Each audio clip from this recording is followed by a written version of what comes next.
Welcome to the second part of the data analysis exercise. In the first part, we have read data from a CSV file and performed extract, transform, load operations, mainly converting string to numbers and cleaning up missing values. In this second part, we're going to do some analysis, and this part is asking us to do a couple of computations based on the transform data. So I'm going to focus on these questions here, and I'm going to move them down so I have them here at the beginning of part 2. Okay, excellent. Now, remember the structure of data 2, right? It's a list of records. So each record in this list is a dictionary. Now, if you're not sure what you have as a data structure in Python, you can use the function type. So this is going to tell you that data2 is list. And if you take an element of the list, say first element, data2 at 0, it's going to tell you that it's a dictionary. All right, so let's take a look at these questions. So the first question is asking us to compute the average market capitalization. And actually the second question is asking us to compute the average cash. So that's interesting because both of these questions are essentially asking us to do the same operation, but on different part of the data. So we're going to use the same divide and conquer approach. We're going to try to work to break the problem into smaller parts, and then we're going to create a function that solves the problem, and then we can use and reuse this function again. All right, so when we look at the market capitalization, to compute its average, we need to extract the market capitalization from the data. So we've seen two functions that are helpful for us to process a list of numbers in Python. If I give you a list of numbers, let's say 1, 3, 5, and maybe 2, to compute the average of these numbers, we can write a loop. But actually, we have built-in functions that help us achieve that same purpose. One function is the function length, which we've seen many often. That's basically how many elements we've got in a list. In this case, we've got 4. The other useful function is the function sum, which will give us the sum of numbers in a list. If you do sum of lists, you get 11. So essentially what we've got here, we've got the sum and the length, and if we want to get the average, we can divide the sum over the length, and this is going to give us the average. Okay, so we have a very good first step. We can actually isolate this code in its own function, and let's call this function average function maybe, and it's going to take a list. I'm going to call it list of numbers. Again, avoid using a reserved keyword, so let's call it list of numbers, and it's going to return the sum of list of numbers divided over the length of list of numbers. So now I can try my function average on L and should give me the same result. Excellent. Now, this question is also asking us to round the numbers using the function hround, which is provided to you. So this is actually stated here above that you need to round the functions using this function, the numbers using this function hround.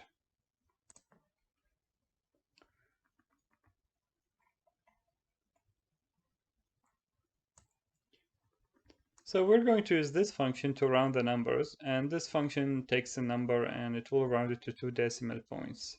So in this particular example, it doesn't make any difference because if we do hround of 2.75, we're going to get 2.75, but it will start to matter if you don't get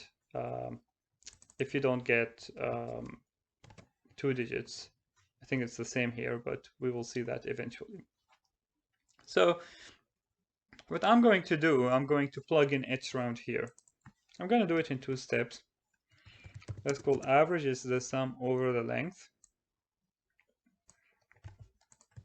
And then I'm going to do each round of average.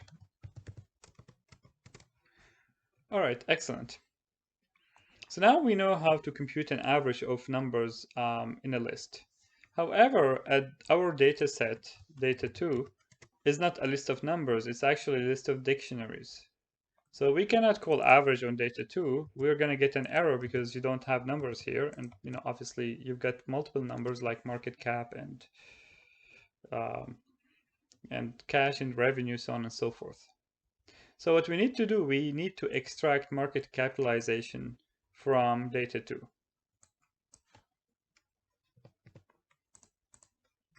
Now pause for a second to think about this problem. How can we extract market cap from each record in this list?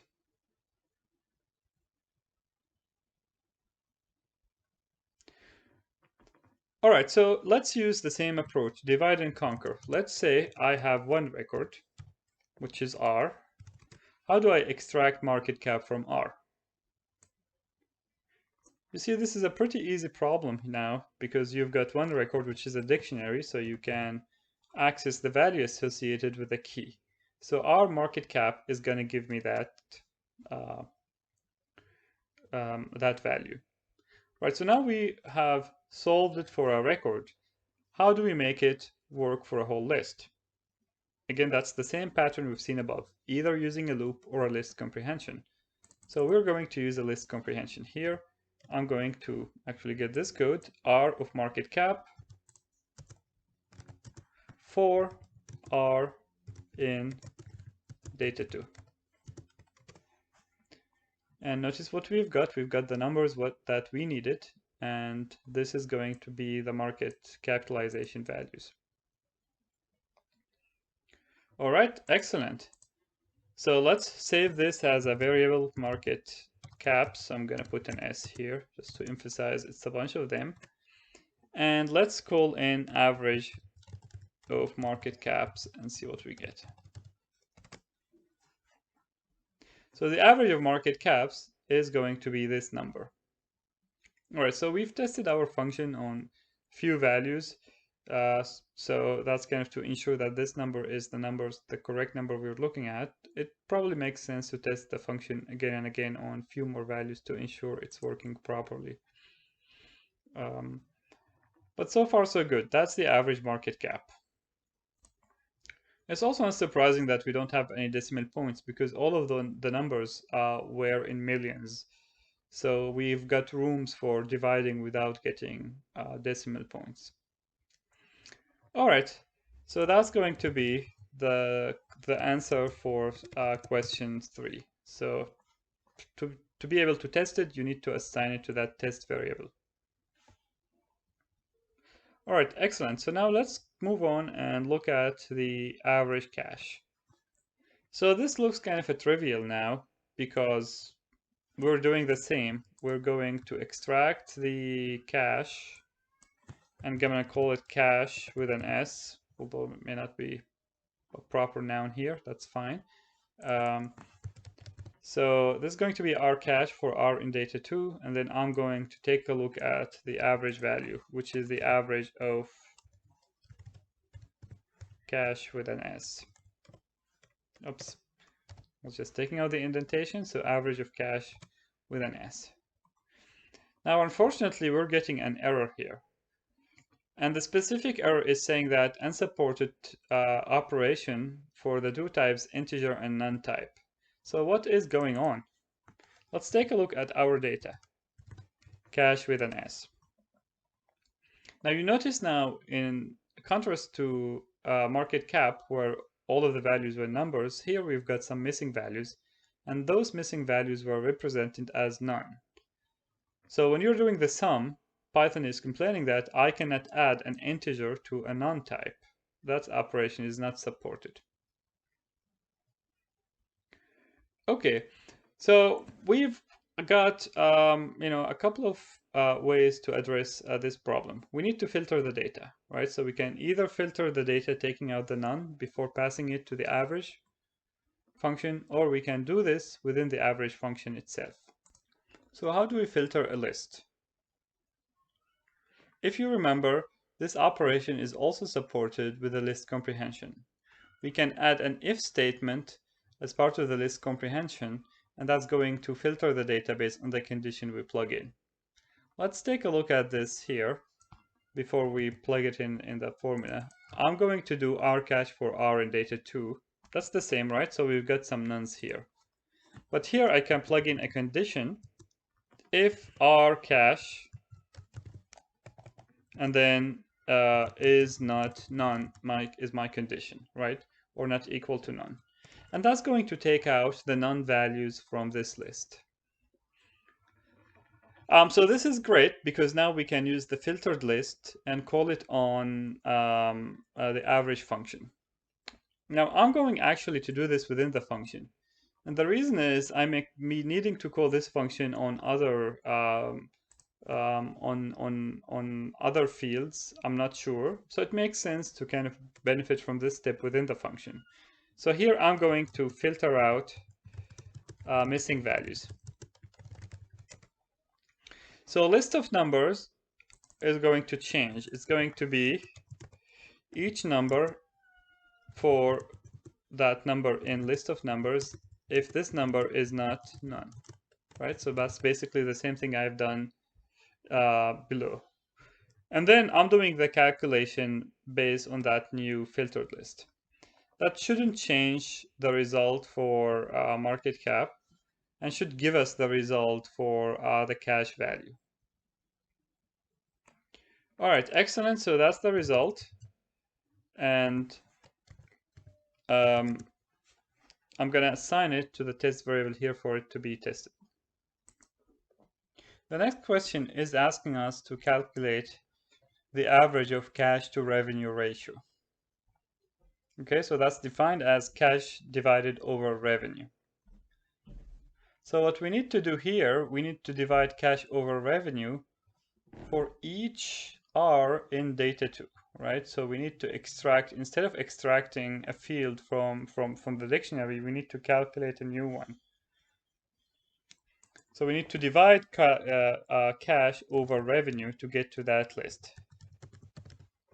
right? Again, remember that if you take a look at one record from your data, but you need to divide cash over revenue. That's actually data2, the transformed data, cash over revenue. So what we need to do here, say this is R, we need to divide R cash over R revenue for R in data2. And that should give us, for each record, the ratio of cash to revenue, which we can supply to the function average to calculate the average.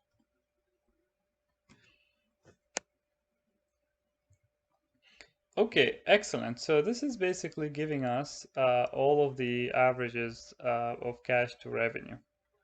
We're going to call this one cash to revenue. And then I'm going to call the function average on that new list.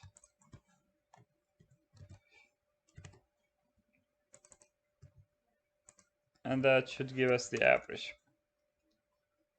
So let's save this one in the test variable 5.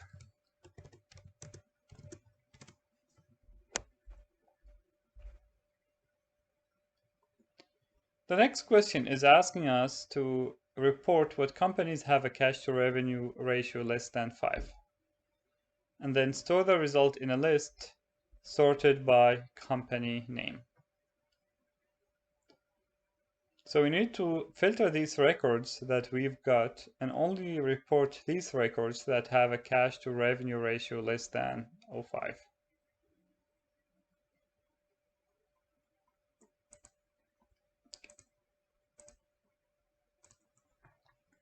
So we can actually start here, right? Because this is the list comprehension, which is giving us the cash to revenue in all of the companies. Now, the thing in here is that we kind of lost the company names.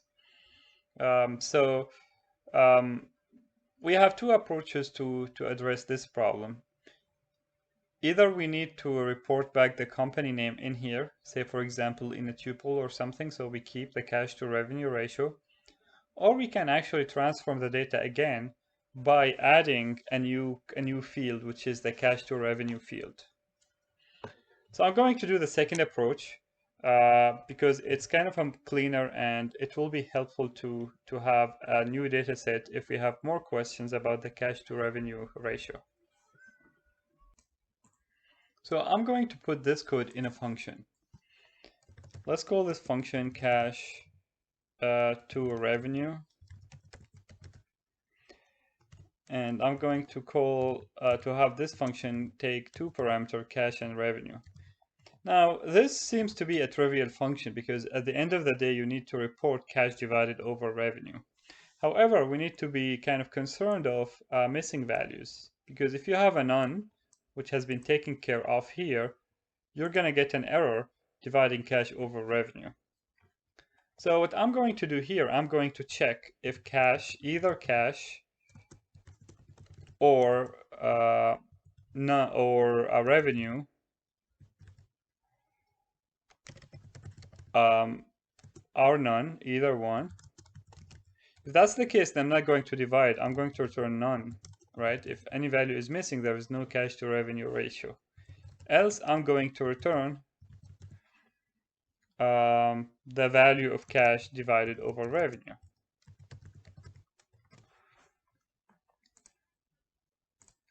All right, excellent. So what I'm going to do here, I'm going to try my new function on the list. So I'm going to do cash to revenue of R of cash, and that's the second parameter is going to be R of revenue for R in data2. Let's take a look at the error, cash to revenue. I think the function name has been incorrect, cash to revenue. And that should give us the cash to revenue ratio for each one of these companies.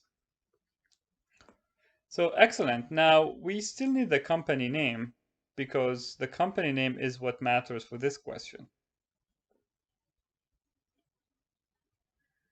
So in this, if you look at this question, is asking us to report the company names. So what I'm going to do here, instead of reporting only cash to revenue, I'm going to say company or company. Let's put a comma here. I'm gonna put those in a tuple. All right, so we've got the company and then the cash to revenue ratio of that company. Now this question is eventually asking us to report only companies that have a cash to revenue ratio more than 0.5, right? Or less. Let's check again. Less than 0.5. So eventually this thing has to be the filter condition, right? It's good to see it here for us to manually kind of inspect the values, but eventually this has to be the condition. So I'm going to look at if cash to revenue is less than 0.5.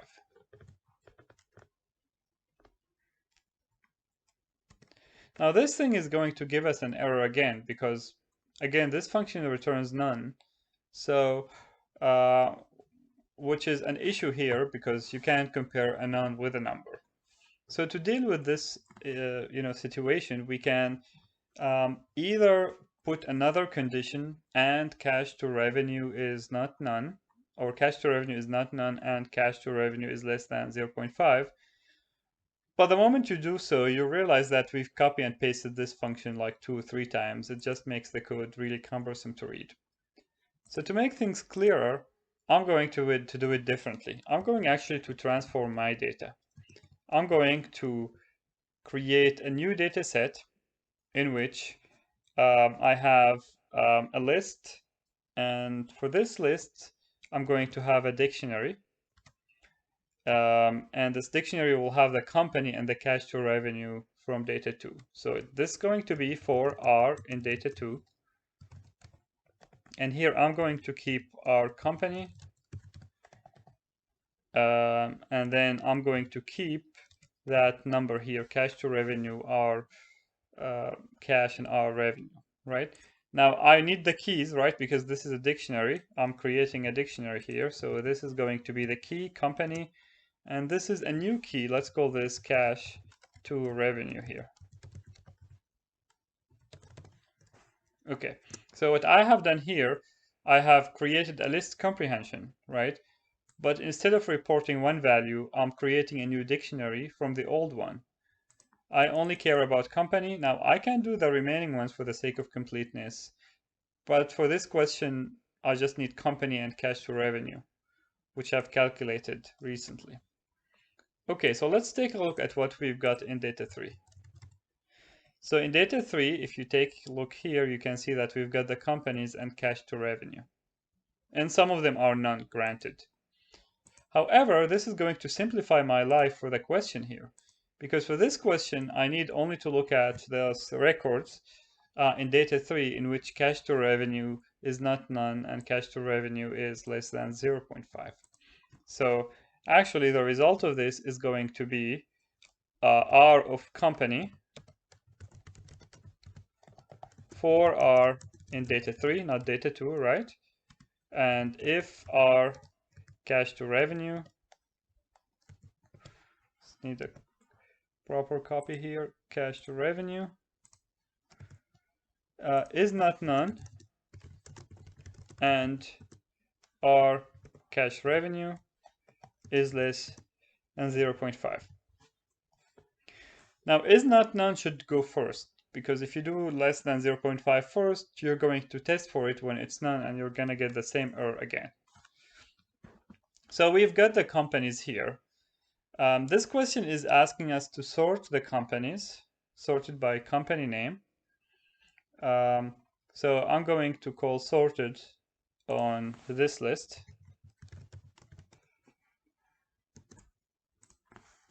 And that's gonna sort these in the resulting list. So this should be the answer of question 6. I'm gonna save this in the variable test 6. And let's take out this cell. All right, excellent. So let's take a look at the remaining questions. Question 7, how many companies do not report cash? So in this question, we need to go back to the data set where we've got company and cash, which is data 2. And then we need to look for those in which cash is none, right? Because none indicated the missing value, like here. All right, so you can pause for a minute and think about it. But it's basically the same that we've been doing so far. You need a list comprehension, R in data 2, and then you need to test that if our cash is not none, right? Now, in this question is asking us about the count, how many companies. So I don't really care about, company name or country name. I just care about the count. Once I get the list, I can do len, the length of that list, and that should give us the companies that do not report cash. So this should be the answer of question 7. So let's store it in test 7. And let's move on to the next question. The next question is asking us to report companies, the number of companies per country, and store the results in a dictionary. So this dictionary should have the country name and the number of companies per country.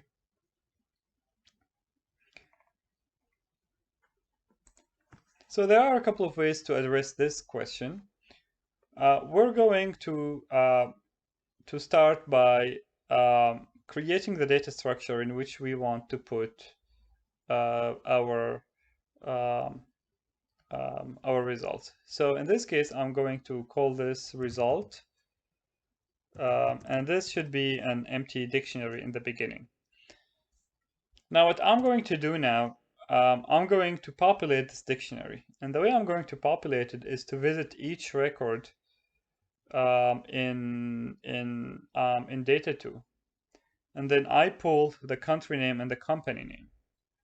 Now, if I have already seen this country, then I have a record for it, so I need to increase the count. However, if this is a new country, I just need to set the count by 1. Okay, so let's take a look. I'm going for each record in Data2.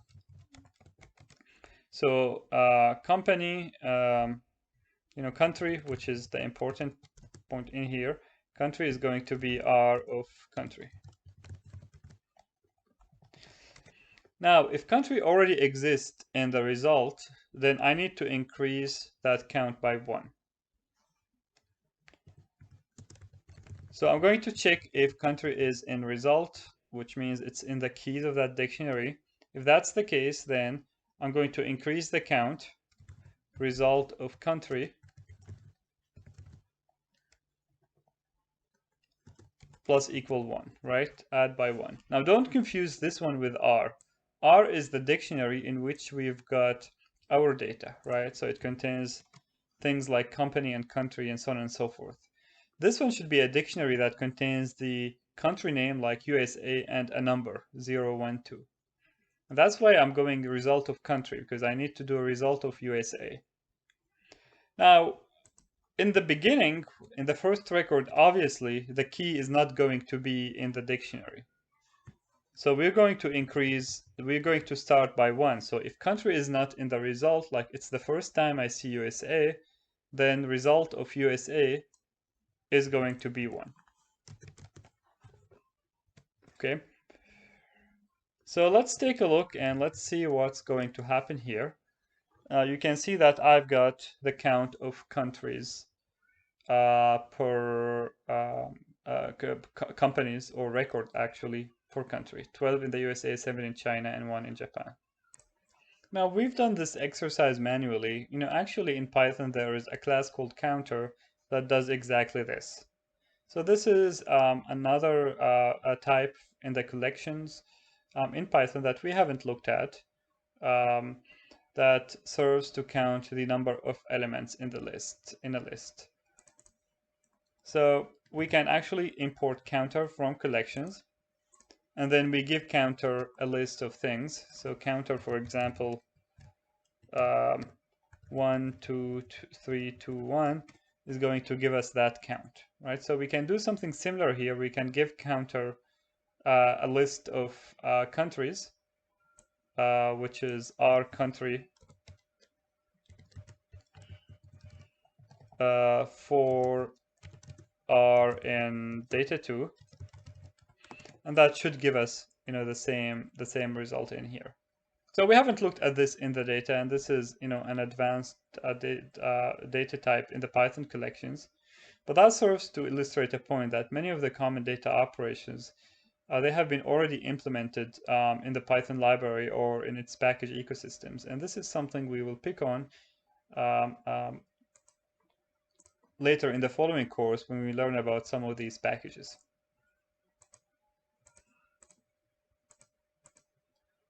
All right, so let's take a look at the 2 remaining questions. What company has a name that starts with a lowercase letter? And the last question is calculate the total market capitalization per country. Okay. So the one asking us to report the company that starts with a lowercase, that basically, again, forces us to get company names. So let's put those company names in a list. I'm going to do our company, actually, for R in Data2. So that's going to give us a list of companies. And we need to look for the first character and figure out whether it's lowercase or not. Here I can see that eBay is one of these companies. Maybe it's the only one in this list. Okay, so we need to filter this list here. Now let's simplify this problem. How would you test whether a certain string starts with a lower letter character?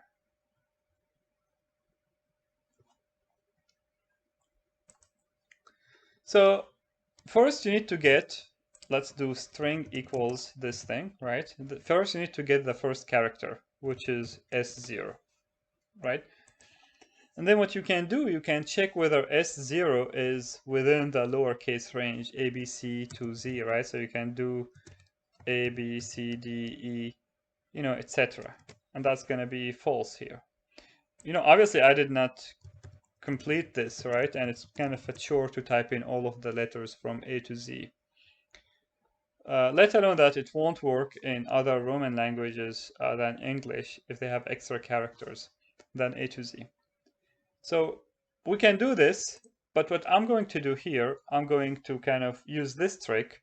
I'm going to try to test whether converting this to lowercase, which is going to give us the character in lowercase, is the same as the character. Because if it's the same as the character, then the character itself is a lowercase, which is obviously false in here. But because A to lower is not going to be as A as capital, but if it's apple here, is going to be 0. So that's how I figure it out for one individual value S. I'm going to use the same pattern here. I can create a function if I want, but I'm going to actually type it in the list comprehension. So I'm going to get company for C in companies.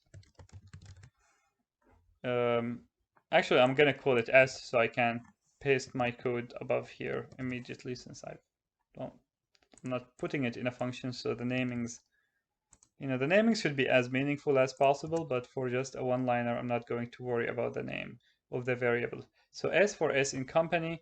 Here I'm going to say if S0.lower equals to S0. Oh, I overridden this, so let's call this lowercase companies. Lowercase companies is going to be eBay, right? So I'm going to save this one for the variable test8. Actually, let's call this one test8 immediately.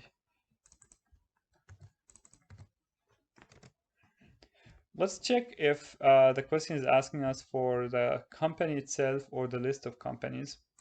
So it looks the question is asking us for the company that has a name with lowercase.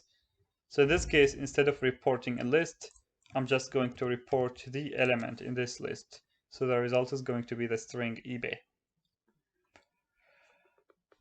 All right, so the last question is asking us to report the total market capitalization per country. So that's basically summing up the market cap of each company, but putting them in countries.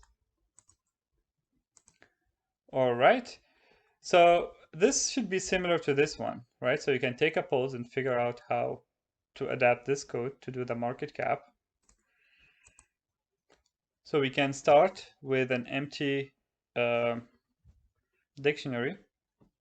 Actually, this one is 9 for the sake of completeness, and this one is actually 8. So test 8, and that's going to be test 8. Okay.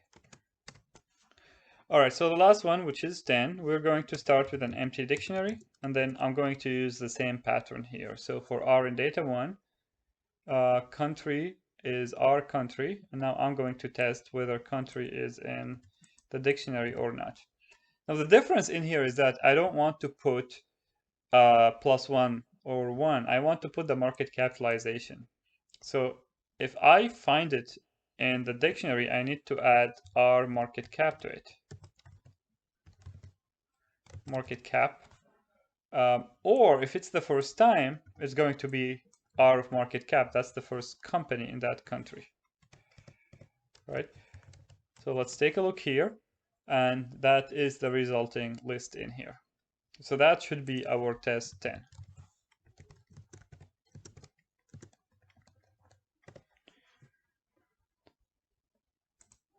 All right, now, so we've been so far, so I'm going actually to give you another way of doing it, which is slightly more advanced. But I'm going to compress this whole thing in a list comprehension. Actually, a dictionary comprehension, because I need to report a dictionary. All right, So let's start easy. I'm going to associate each country with market cap. So I'm going to start easy. I'm going to put market cap is 0. Now for country in, but here I need the countries. So you may think that you need to want to do something like this. Country, R of country. Oops. R in country for R in data 2, which actually should give us the countries here. Now the only caveat in here is that we're doing this iteration over again. So we're wasting a bit of effort because this thing is going to give us a list. It's a list comprehension. So we're doing country 0, and this should be a computation that we haven't implemented yet.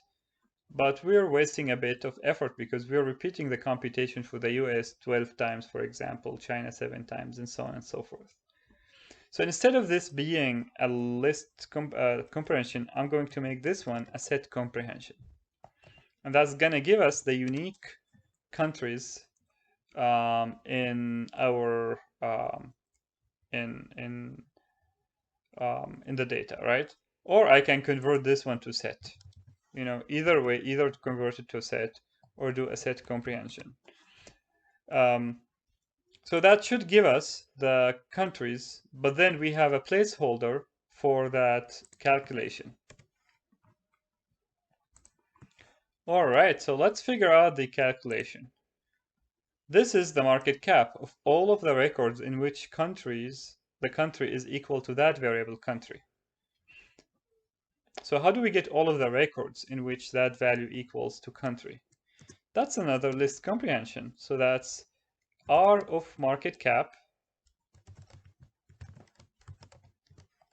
for R in data 2 if R country equals to country. So this should give us a list of all of the records of the market capitalization in each country. If you run this code, you can see that those are the records for the USA, and those are the records for China, and this is the record for Japan. Now the last step is to do the sum, and I'm going to plug in the sum here.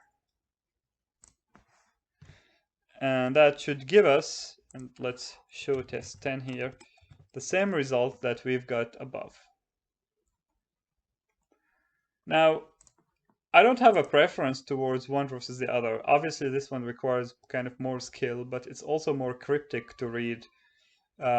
So I would either leave some good documentation if I am going to throw a one-liner doing everything, or just, you know, write it kind of a more formally with a clearer logic here, a loop. You know, either way, we've got the result we are looking for. And this was the last question in this exercise. So this concludes the analysis part. And you can see now that we've got the data cleaned and transformed, we've been able to leverage the skills we learned, including the different data types and operations, the different data structures, the looping and the control flow, to being able to provide some meaningful and useful analysis on this data set. So that concludes this exercise, and the mini project that you have is building on this exercise. So you'll be leveraging these skills and applying them on a different and new data set.